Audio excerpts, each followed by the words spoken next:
नमस्कार, स्वागत है आपका हमारे चैनल पर। मैं हूं आपके साथ Shipra Saini. High profile drug case में शाहरुख खान के बेटे आर्यन खान मुंबई की ऑर्थर रोड जेल में बंद हैं। मुश्किलें लगातार बढ़ रही हैं, लेकिन वहीं दूसरी ओर महाविकास अघाड़ी सरकार की झटपटाहट भी लगातार देखने को मिल रही है। नवाब मलिक की धमकी के बाद अब शिवसेना के सांसद संजय राउत की धमकी सामने आई है। संजय राउत ने कहा है कि दरअसल महाविकास अघाड़ी सरकार को बदनाम करने के लिए इस पूरे मामले में फंसाया जा रहा है। यहाँ सवाल ये है कि क्या शाहरुख खान महाविकास अघाड़ी सरकार के नेता हैं? ये कैसे महाविकास अघाड़ी सरकार बदनाम हो रही है? सवाल लगातार उठ रहे हैं कि दरअसल कार्रवाई शाहरुख खान के बेटे आर्यन खान पर हो रही है, चूंकि वो मुंबई के इस क्रूज पर जो रेव पार्टी हो रही थी, इसमें वो गिरफ्तार हुए थे। मुंबई की ऑर्थर रोड जेल में बंद हैं। उनके पास से जो फोन उनका जब्त किया गया है, उसमें जो व्हाट्सएप चैट मिली है, वो साफ तौर पर उनके लिए अब मुश्किलें बढ़ा रही हैं। और जिस तरीके से उन्होंने तमाम ड्रग बैटलर के साथ संपर्क किया है, एक के बाद एक बड़े खुलासे इस पूरे मामले में हो रहे हैं, तो मुश्किलें आर्यन खान के लिए पड़ रही हैं। लेकिन बदनाम महाविकास अघाड़ी सरकार कैसे हो रही है, ये जवाब संजय राउत दे। लगातार महाराष्ट्र की जनता भी उनसे जवाब मांग रही है। जाहिर तौर पर मुंबई क्रूज ड्रग केस में आर्यन खान और ड्रग माफियाओं के बचाव में उतरी उद्धव ठाकरे सरकार अब सवालों में घिर चुकी है। बचाव में लगातार दलीलें दी जा रही हैं कि दरअसल महाविकास अघाड़ी सरकार को बदनाम करने के लिए इस केस में फंसाया जा रहा है। लेकिन आपको याद दिला दें कि ये वही उद्धव ठाकरे सरकार है जिनके नेता नवाब मलिक खुलेआम एनसीबी के जोनल डायरेक्टर समीर वानखेड़े को धमकी देते हैं। उन्हें नौकरी से निकालने की धमकी दी गई, उसके बाद उन्हें जेल में डालने की धमकी भी नवाब मलिक की ओर से दी गई। इतना ही नहीं, झूठ का पुलिंदा इस पूरे मामले में तैयार किया गया। देश की जनता को गुमराह करने की कोशिश भी नवाब मलिक ने इस पूरे मामले में की। लेकिन एनसीबी के जोनल डायरेक्टर ने नवाब मलिक को करारा जवाब देते हुए उनके झूठ का पर्दाफाश किया। लेकिन अभी भी शिवसेना और उद्धव ठाकरे सरकार समीर वानखेड़े और एनसीबी को फंसाने के लिए एक के बाद एक नई साजिश रच रही है। और अब शिवसेना के जो सांसद हैं संजय राउत, उनका एक ट्वीट सामने आया है जिसमें उन्होंने दरअसल एक वीडियो शेयर किया है। और वीडियो को शेयर करते हुए उन्होंने लिखा है कि आर्यन खान के इस मामले में एनसीबी द्वारा कोरे कागज पर दस्तखत करने के लिए गवाह बनाए गए। गवाह हैरान करने वाले हैं। इसके अलावा उन्होंने ये भी दावा किया कि दरअसल भारी जो फंडिंग है वो की गई, वसूली की गई, इसका जिक्र भी उन्होंने किया। और कहा कि सीएम उद्धव ठाकरे ने जो कहा था वो बिल्कुल सही था। महाराष्ट्र सरकार को बदनाम करने के लिए इस पूरे मामले में फंसाया जा रहा है। इसके अलावा उन्होंने अपने ट्वीट में जो गृह मंत्री हैं महाराष्ट्र के दिलीप वालसे पाटिल, उन्हें भी टैग किया है। तो जाहिर तौर पर संजय राउत ने जो ये वीडियो शेयर की है, जो दावा उन्होंने किया है, उस पर अब बीजेपी ने करारा पलटवार किया है।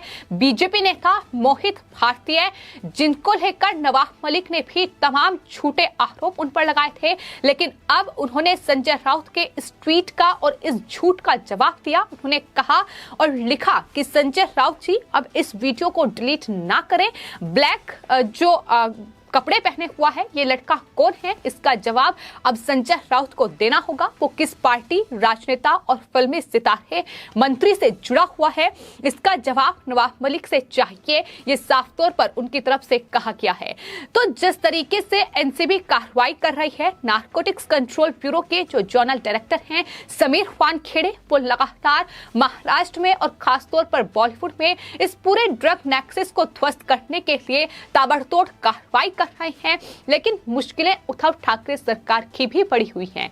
जाहिर तौर पर नवाब मलिक के जो बयान हैं वो अब उद्धव ठाकरे के लिए कहीं ना कहीं बेहद सरदर्द बन चुके हैं, क्योंकि नवाब मलिक खुलेआम एनसीबी के जोनल डायरेक्टर समीर वानखेड़े को धमकी दी थी और कहा था कि 1 साल के भीतर उन्हें नौकरी से निकाल देंगे, उन्हें जेल भेजेंगे। इतना ही नहीं, समीर वानखेड़े ने ये फर्जी कार्रवाई की है। गवाहों को लेकर भी इस पूरे मामले में लगातार सवाल उठाए गए और ये सब कुछ एनसीपी, शिवसेना सिर्फ और सिर्फ शाहरुख खान के बेटे आर्यन खान को बचाने के लिए कर रही है। लेकिन इन ड्रग माफियाओं को क्यों बचा रही है महाविकास अघाड़ी सरकार, ये सवाल भी लगातार उनसे पूछा जा रहा है। आपको बता दें ये वही शिवसेना है जिनकी ओर से 17 जुलाई 2011 को एक ट्वीट किया गया था और ट्वीट करते हुए ये लिखा गया था कि जब बम धमाकों में मरे हुए लोगों की चिता जल रही थी तो शाहरुख खान अपने बंगले मन्नत में नाच रहे थे। उस वक्त का ये शिवसेना का ट्वीट है जो आज भी सोशल मीडिया पर वायरल हो रहा है, क्योंकि आज शिवसेना खुलकर शाहरुख खान के बेटे आर्यन खान के समर्थन में उतरी हुई है। और जिस तरीके से शिवसेना के नेता किशोर तिवारी सुप्रीम कोर्ट तक पहुंच गए हैं, सुप्रीम कोर्ट में एक याचिका उन्होंने दायर की है जिसमें एनसीबी की कार्रवाई की जांच की मांग करते हुए आर्यन खान के बचाव में ये याचिका दायर की गई है कि आर्यन खान को जमानत देती जाए, चूंकि वो बच्चा है, 23 साल का बच्चा उसे बताया गया है। तो किस तरीके से बचाव खुलेआम उसका हो रहा है, लेकिन आर्यन खान फिलहाल मुश्किलों में है, चूंकि आर्यन खान के पास से जो चैट मिली है वो उनकी मुश्किलें लगातार बढ़ा रही हैं। आर्यन खान की चैट ये साफ तौर पर बता रही है कि वो इस पूरे ड्रग नेक्सस के सरगना नंबर 1 है, आरोपी नंबर 1 है, क्योंकि उन्होंने न सिर्फ ड्रग पैडलर के साथ वो संपर्क में थे बल्कि इंटरनेशनल ड्रग सिंडिकेट का वो हिस्सा है। इंटरनेशनल जो ड्रग पैडलर हैं उनके साथ बातचीत उन्होंने की है।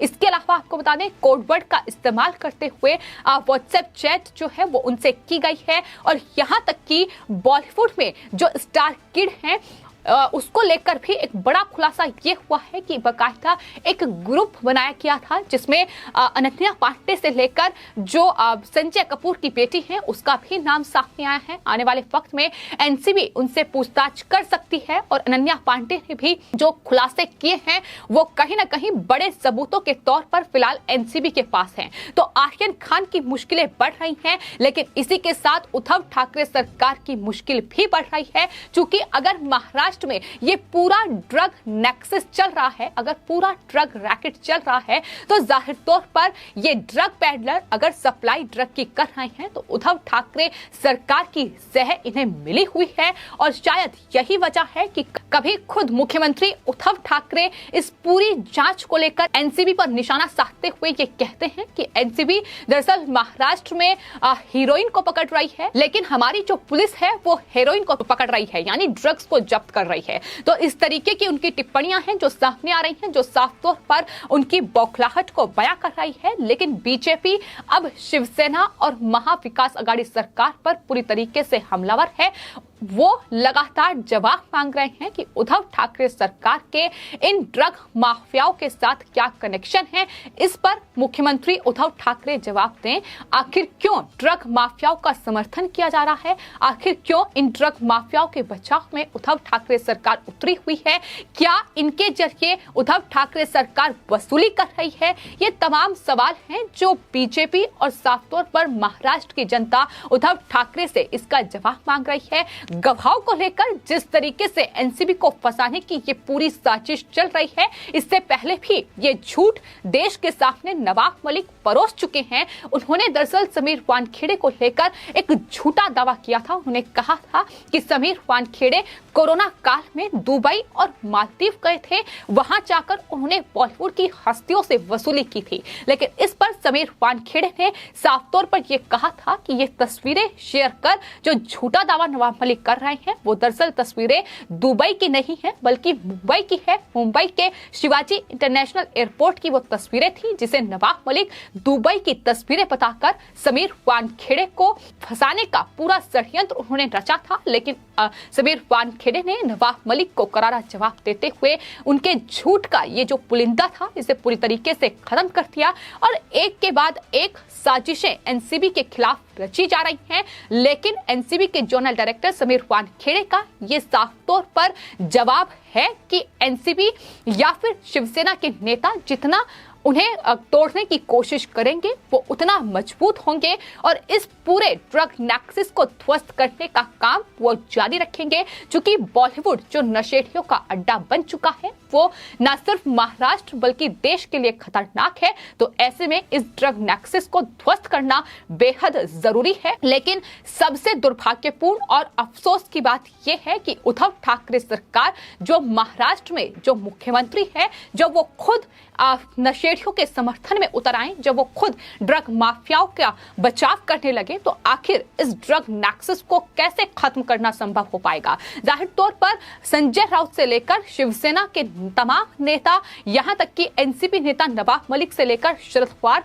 लगातार एनसीबी पर सवाल उठा रहे हैं। उनका यह आरोप है कि केंद्र सरकार एनसीबी, ईडी और सीबीआई जैसी एजेंसियों का इस्तेमाल कर महाराष्ट्र सरकार को गिराना चाहती है। लेकिन यहां सवाल यह भी है कि दरअसल जिस तरीके से महाराष्ट्र में खुद उद्धव ठाकरे सरकार वसूली में लिप्त है, जिस तरीके से खुद एनसीपी के नेता अनिल देशमुख से लेकर, जो कि महाराष्ट्र के गृह मंत्री रह चुके हैं और उन्हें इस्तीफा देना पड़ा था, चूंकि वसूली के केस में वो पकड़े गए थे, लेकिन फिलहाल गिरफ्तारी के डर से फरार चल रहे हैं। लगातार उनसे पूछताछ के लिए ईडी समन भेज रही है।